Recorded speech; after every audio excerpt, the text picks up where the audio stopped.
大家好，欢迎大家来到同在。今天我们来分享的主题是上帝出手了。那么分享的这段故事在圣经创世纪的第19章第1节到第26节。读过这一段圣经的朋友都知道，这一段讲的是罗德的故事。那么罗德是谁呢？罗德是亚伯拉罕的侄子。亚伯拉罕大家都知道，不用我介绍了。那么神呼召亚伯拉罕离开本族本乡的时候，亚伯拉罕就带着他这个侄子。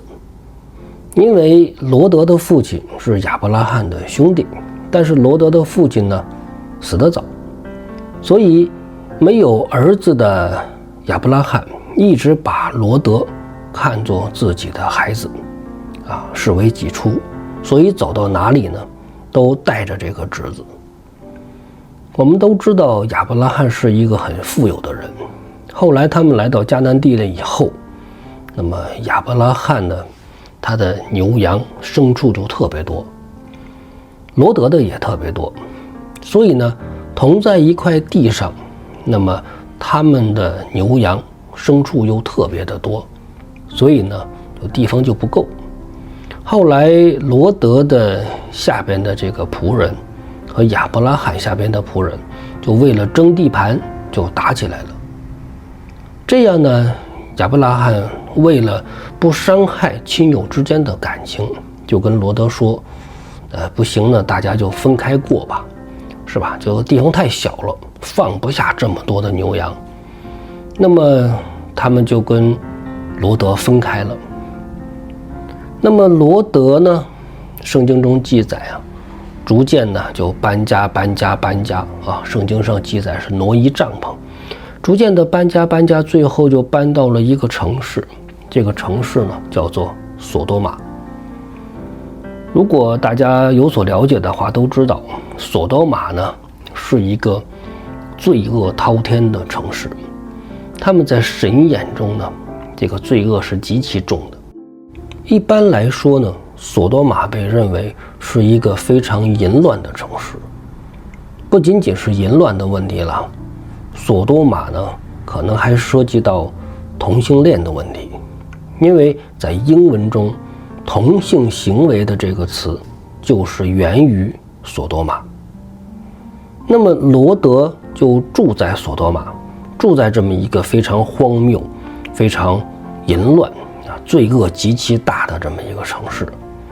那么为什么呢？我们在后边会解释。关于这段经文呢，我觉得我们还是一段一段的看。那么我们每看一段呢，再跟大家介绍一段。那么今天我手中拿的有新译本和和合本，那么呢我还是给大家呢读新译本。如果大家手上是和合本也没关系，完全可以对照一下和合本与新译本呢有什么样的区别。我们首先看第19章的第1节到第3节，这段呢有一个标题叫罗德迎接2位天使。这段呢圣经是这样写的：黄昏的时候，那2位天使到了索多玛，当时罗德正坐在索多玛的城门口。罗德一看见他们，就起来迎接他们，伏伏在地，说：我主啊，请你们到仆人的家里住一夜，洗洗你们的脚，清早起来再赶路。他们回答：不，我们要在街上过夜。但由于罗德再三请求，他们才肯跟他回去。进了他的家，罗德为他们预备了宴席，烤了无酵饼，他们就吃了。那么这一段我们在看的时候能够获取到什么样的信息呢？首先圣经很清楚地告诉大家，2位天使到了索多玛城，而这个时候呢罗德正在城门口，时间点也很清晰，是黄昏的时候。那么按照当时的习俗来说呢，一般城门口是比较重要的这么一个位置，相当于整个这个城市呢，那么在城门口会有这个讨论当地的事务啊，做一些重要的这个买卖和交易啊，这么一个地方。所以罗德坐在城门口，那么就意味着罗德在索多玛城还是有一定的地位的，起码是当地的这种长老啊、官员呐、一级的人物，或者说有一定的社会地位的人才会坐在城门口。这是圣经呢在这个地方要给我们表达出来的东西。那么接下来圣经又说，罗德一看见他们，就起来迎接他们，匍匐在地。匍匐在地这几个字是很重要的。那么我们在之前的圣经中可以看到，亚伯拉罕见到上帝使者的时候，也是这个动作，匍匐在地。匍匐在地就是趴在地上拜。那么这是旧约圣经中的表达方式。同样的这个词到了新约中就是敬拜的意思。所以基督徒周日来到教会敬拜神，敬拜这个意思就是旧约圣经中的匍匐在地，是同一个词。所以当有些基督徒说不知道敬拜到底是什么意思的时候，那么你就可以看到了，敬拜就是在神面前趴在地上跪拜。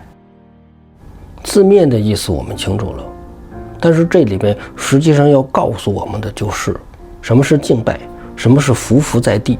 意思就是人完完全全的降服于神，顺服于神，是这个意思。所以当我们能看到这一段的时候，我们能够清晰的明白罗德是怎样的一个人。所以当我们读完整本圣经中要对罗德进行一个初步的评价的时候，我们首先要清楚，圣经中清楚地表达了罗德一眼就能认出神的使者，这个是不简单的。很多人觉得罗德能够住在索多玛，那么索多玛如此败坏淫乱的城市，很多人就对罗德的信仰以及罗德这个人产生了一定的偏见。但是我们在这里可以看出来，毕竟罗德是跟随了亚伯拉罕那么多年的，亚伯拉罕是一个敬畏神而且是一个非常属灵的人。那么罗德在跟随亚伯拉罕那么多年以后，他从亚伯拉罕的身上也学到了很多，所以说罗德也是一个比较属灵的人。我们并不能否认罗德是住在索多玛，是被索多玛的一些东西所吸引的。因为索多玛虽然在圣经中代表着败坏，代表着淫乱，那么其实呢，罗德在索多玛也是对世界的贪恋。罗德并不一定是贪恋索多玛的淫乱，但是呢，我们知道索多玛是当时非常繁华的城市，也许罗德呢，在这个时候只是对于这种城市的喧嚣跟繁华有一些贪恋。就像今天很多人喜欢住在城市，也有些人呢喜欢住在乡村。喜欢住在城市的人呢，他就是觉得城市的喧嚣繁华便利是他所喜欢的。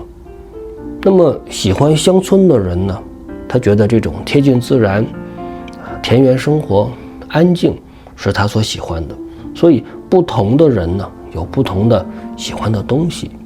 我们只能是说呢，索多玛一定有吸引罗德的东西，但是呢，同时罗德也是一个比较属灵的人。两位天使远道而来，罗德马上就能认出来这两位是从神而来的使者，而且张嘴就是主啊，请到我家里来住一夜，这是不简单的。今天有多少人呢，面对从神而来的，他根本就不知道。有的时候呢，神会借着一些人呢对他说话，有的时候神会借着一些事情或者一些意象向他显现，但是呢，他根本就是充耳不闻，视而不见。所以在这里我们看到罗德虽然身处索多玛，但是他还是有非常好的属灵的一面。那么紧接着圣经上又介绍了罗德呢，把他们请回家里边，给他们预备了宴席。虽然吃的呢没有在亚伯拉罕那边吃的好，我们可以看到神的使者到亚伯拉罕那里去做客的时候，亚伯拉罕是挑选那种肥美的羔羊预备了给他们做好吃的。但是呢，在罗德这里呢，仅仅是无酵饼，虽然吃的一般，但是起码他也是敬畏神的。那么紧接着呢，我们来看下面这一段，从第4节开始有一个小标题是索多玛的罪恶。他们还没有躺下睡觉，那城里的人就是索多玛的男人，无论是年轻的或是年老的，都从各处来围住罗德的房子。他们呼唤罗德，对他说：今晚到你这里来的人在哪里？把他们带出来，我们要与他们同房。罗德出来，随手把门关了，到门口众人那里说：我的弟兄们，请不要做这恶。看哪，我有2个女儿，是没有和男人同房的，让我把他们带出来。你们高兴怎样对待他们，就怎样行吧。只是这2个人，因为他们是到舍下来的，你们不可向他们做什么。众人却说：滚开。又说：一个来到这里寄居的人，竟做起审判官来。现在我们要害你，比害他们还厉害。众人向罗德极力拥挤，他们冲前要打破房门，那2个人却伸出手来，把罗德拉进屋里去，并把门关上，然后打击那些门外的人，使他们无论老少都眼目昏眩，以致找不到门口。那2人对罗德说：你这里还有什么人没有？无论是女婿、儿女，或是城中所有属你的人，都要把他们从这里带走。我们快要毁灭这地方了，因为控告他们的声音在耶和华面前实在很大，所以耶和华派我们来毁灭这地方。于是罗德出去，告诉娶了他女儿的女婿说：你们起来离开这地方，因为耶和华要毁灭这城。但是他的女婿以为他在开玩笑。那么这一段我们可以看到几个比较清晰的信息，就是2位天使呢到了罗德他们家。到罗德他们家之后呢，还没有躺下睡觉，一群人呢就拥挤上来了。为什么2位天使来的时候没有发生这个事情呢？而是等他们晚上躺下要睡觉的时候，却出现了这样的事情呢？其实这个是很合乎逻辑的，因为作为一个淫乱或者是混乱的地方，很多的时候呢，有句俗话叫酒后乱性。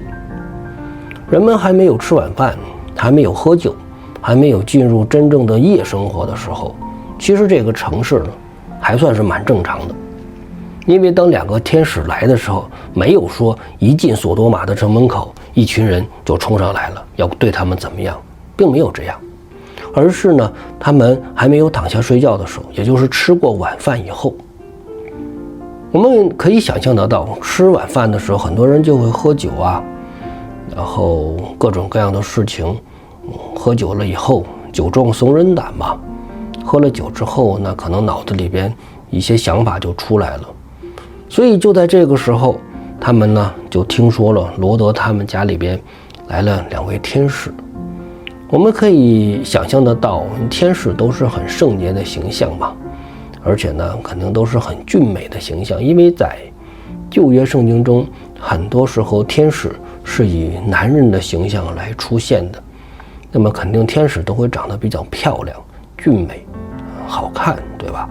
所以对于索多玛人来讲，可能呢就有人在吃晚饭的时候就说了啊，罗德他们家呢来了2位非常帅气的男人啊，所以一传十，十传百，整个城里边的啊，这里边讲的是无论年轻的还是年老的，就是所有的男人啊，就来到了罗德他们家，就想跟这2个人呢发生点什么。其实圣经的原文呢，这一段是这么写的，是他们让罗德把那2个人带出来，说呢我们要认识他们。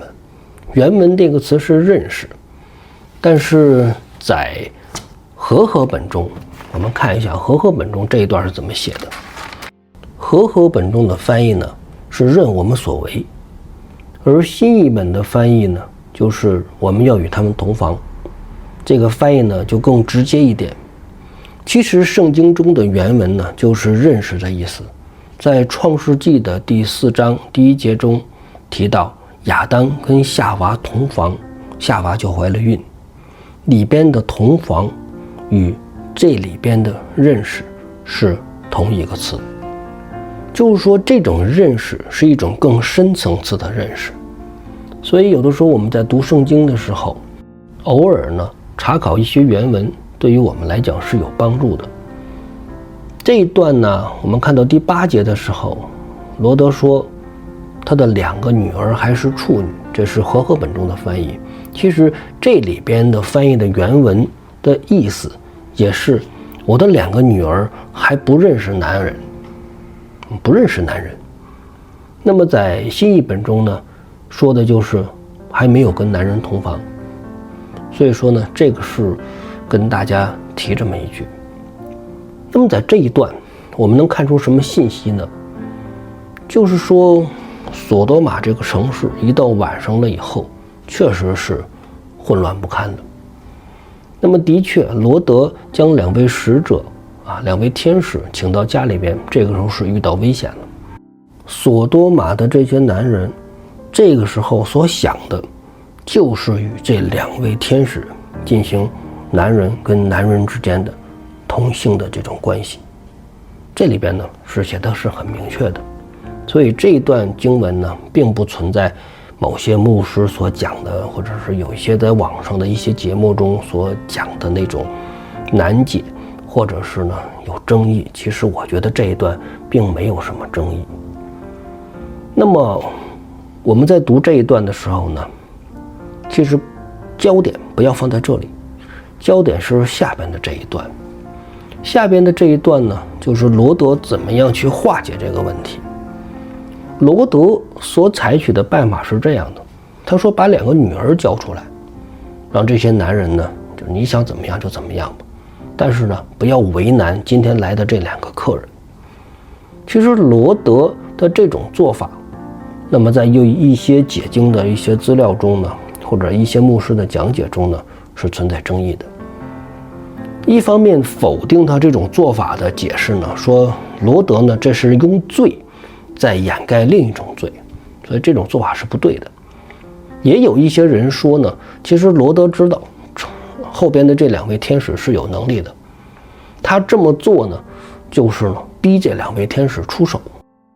但是我觉得这2种说法呢，其实圣经中没有明确，我们也不要过度的解读，我们不要把焦点放在他为什么这么做，或者是这么做的初衷，这个是不对的。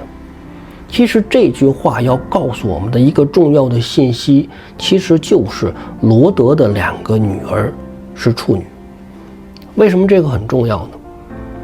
索多玛是一个很淫乱的城市，那么在这样的一种环境下，证明罗德对于2个女儿的教育还是有底线的。就是说呢，你在未出嫁之前不能跟男人发生关系。所以罗德在的家庭教育上，什么事情能做，什么事情不能做，他还是有分寸的。所以说罗德从2位天使进入索多玛城，他能够马上认出这是来自于神的人，并且伏伏下拜。再到他的2个女儿，后面提到了，虽然是已经许配出去了，但是2个女儿还是处女，证明罗德在这么淫乱的一个城市，这么糟糕的一个环境下来讲，他仍然保持着一定的敬虔和属灵。这是圣经要告诉我们的一个重点。那么紧接着圣经提到，众人呢就开始看不起他。那么这个时候应该讲，外面的这些人呢，已经被各种混乱的思维、各种淫乱的思想已经冲昏头脑了，他们呢就要冲进来。结果呢，里边的2位天使就施展了一些能力，让外边的人呢就昏掉了，就找不着门。后面圣经就提到，这2个人对罗德说，这城里呢，你还有什么人？无论是女婿、儿女，或者这城中呢一切属你的人。这里边呢，大家可以看到，把女婿放在儿女的前面，意思就是说呢，我要救你全家，或者一切属你的，你爱的人、你的朋友我们都可以救，这是很大的恩典。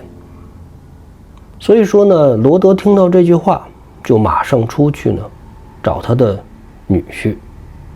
但是这里边呢有一个很有意思的地方，就是当罗德告诉他的2个女婿耶和华要毁灭这城的时候，2个女婿的表态很出乎意料。罗德的2个女婿以为他在开玩笑。这什么意思呢？就是说明在2个女婿的面前，罗德说话已经不管用了。也就是说，罗德在他们的面前已经没有什么权柄了。这句话想告诉我们什么意思呢？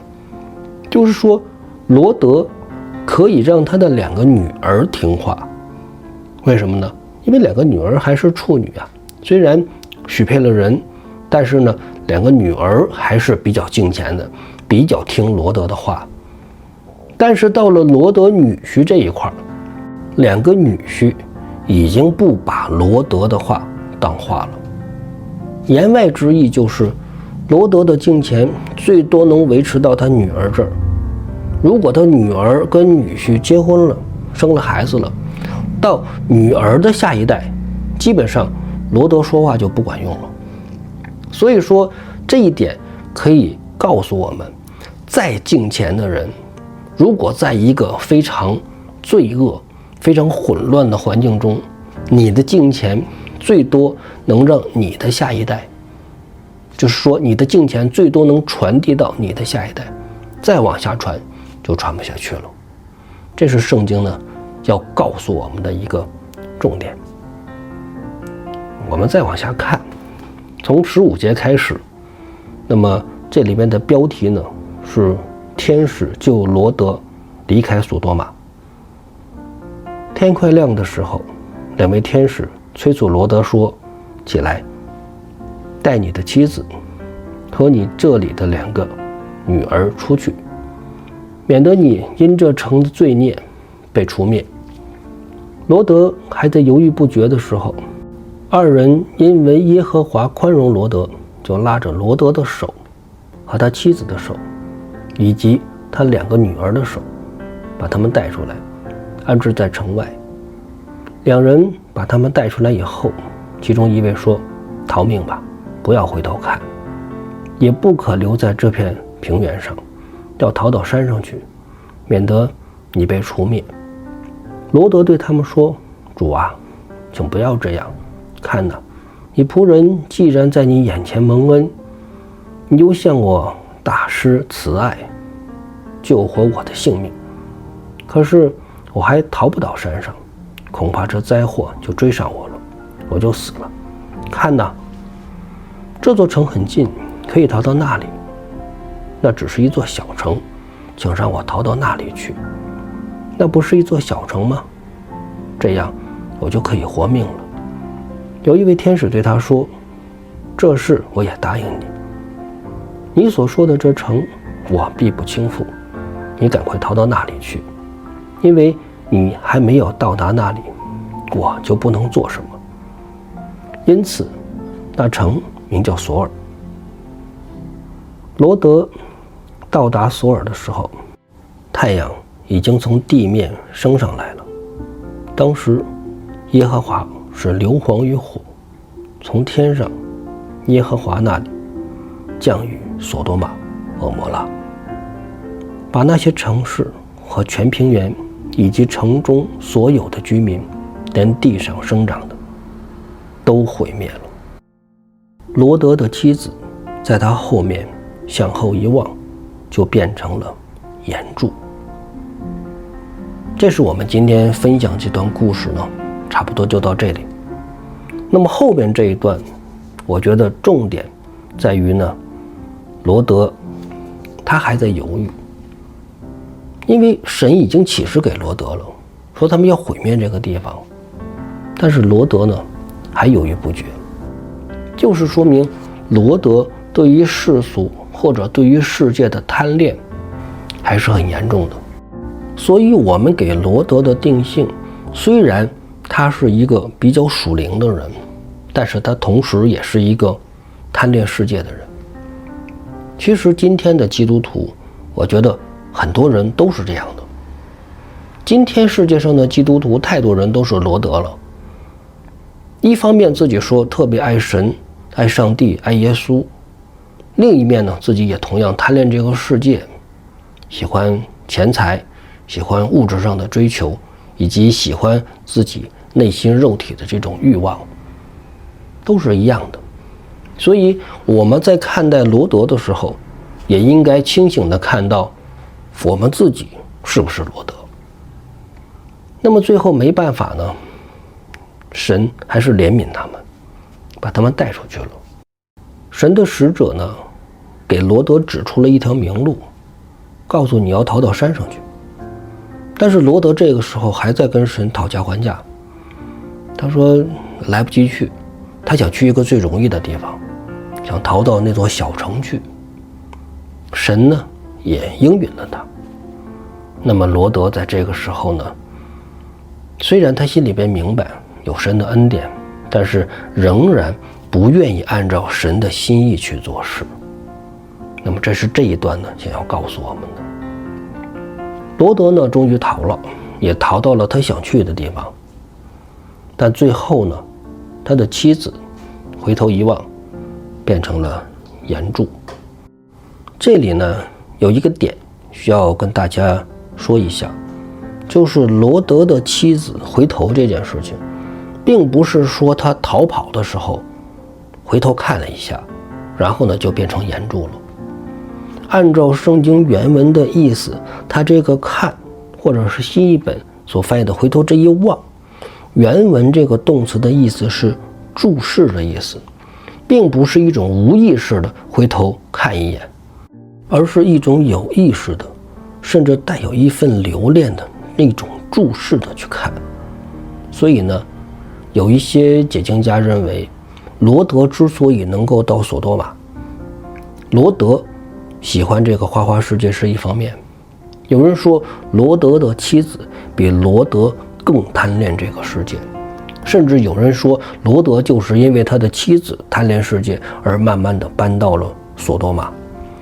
他们在圣经中所提出的支持他们理论的点，就是罗德的妻子回头一看这件事情。那么如果从原文的解释，的确是这样的，罗德已经逃了，但是呢，他的妻子的确是回头注视这个地方，证明呢他很留恋这个地方。但是呢，这个并不是这一段故事要告诉我们的很重要的一段启示。其实我们读这段故事呢，我们所得到的启示应该是这样的：罗德蒙神的祝福，蒙神的恩典。本来呢，神要毁灭这座城，就是因为罗德住在这里，那么神才把他们带出来，没有让他们跟索多玛城的人一起死掉。但是神为什么要救罗德呢？难道是因为罗德这个人做得好吗？罗德是义人吗？他是好人吗？不是这样的。这一段故事所告诉我们的，因为我们今天没有从前后文来读，如果大家能够从前后文的角度来读的话，就能发现上帝之所以救罗德，那是因为罗德是亚伯拉罕的亲人。亚伯拉罕是神所爱的人，他是神的朋友。在圣经旧约中，能够神称之为朋友的很少，亚伯拉罕是其中的一个。亚伯拉罕不断地在神面前为罗德求情，那么神才怜悯罗德，才救了罗德。这是圣经中给我们所启示的很重要的真理。正是因为亚伯拉罕为罗德的代祷和代求，罗德才蒙神的恩典。今天其实我们每个人或多或少的都是罗德，我们又爱神又贪恋世界，这世界的诱惑的确是太多了。但是我们有我们自己的亚伯拉罕为我们代求吗？我们每个人的亚伯拉罕可以理解为我们在教会的牧师，你属灵的长辈，你的亲人都可以。圣经在这里边给我们的启示是，其实一个人可以没有那么完美，但是呢，如果有一个属灵人一直为你代祷代求的话，神也会怜悯你，也会给你得到恩典。罗德从索多玛出来，他明明知道这已经蒙了神的恩典，但是罗德呢，并没有做出正确的选择。其实索多玛逃出来，他正确的选择应该是回到亚伯拉罕的身边，但是罗德没有。罗德蒙了上帝的恩典了以后，他仍然是我行我素，按照自己的方式去生活。那么在之后，圣经对罗德的记载也比较少了。我们也知道罗德没有做出正确的选择，后来呢，神就放任他，你想怎样就怎样吧。但是在索多玛这件事情上，神是挽救了罗德。罗德不是因为他好而得救的，而是因为罗德有一个亚伯拉罕。今天的基督徒，我们每个人也应该有自己的亚伯拉罕。这就是新约中启示给我们的，为什么基督徒要去教会，要跟一群属灵人在一起，基督徒要跟一群圣徒在一起。环境是很重要的。有人说，哪怕自己在一个不是很健康的教会里也没有关系，哪里都是敬拜神。我对这个问题真的不这么看。如果你想做一个敬虔的基督徒，你想做一名圣徒，你就应该在这个世上去寻找更多的圣徒，跟一群圣徒在一起，你总不至于走偏。但是如果你在一群不敬虔的人，在一个混乱的环境下生活的话，那么其实你的试探和诱惑是更多的。所以弟兄姊妹们，我们读这一段故事，不要纠结于哪一个点，哪一个地方不懂，或者是哪个地方是不是有争议。其实圣经给我们启示的真理是很简单的，真理只有一个。也许1000个人里边呢，对这段故事的解读有1000种版本，但是这段故事所启示给我们的真理应该只有一个，那么就是神为什么出手，神为什么帮罗德，是因为亚伯拉罕，而不是因为罗德。这是我们必须要清楚的事实。所以在我们的生命中，如果有一位亚伯拉罕一直为你代祷代求，那是有多么的重要。当然，对于一个这样的节目，可能时间呢也不短，能够听到最后的朋友，其实是不多的。那么我觉得能够听到这里的朋友，你才能听到这个节目所告诉大家的最重要的一段话，也就是这段故事所启示给我们的真理。但是没办法，要把这个故事讲全了，要把这个故事讲透了，那么最后的这个真理只能放在故事的最后面，放在最前面，也许很多人也听不进去。所以求神怜悯吧，希望更多的人都能领会这段圣经启示给我们的真理，也希望更多人能够听到这个节目的最后。谢谢大家。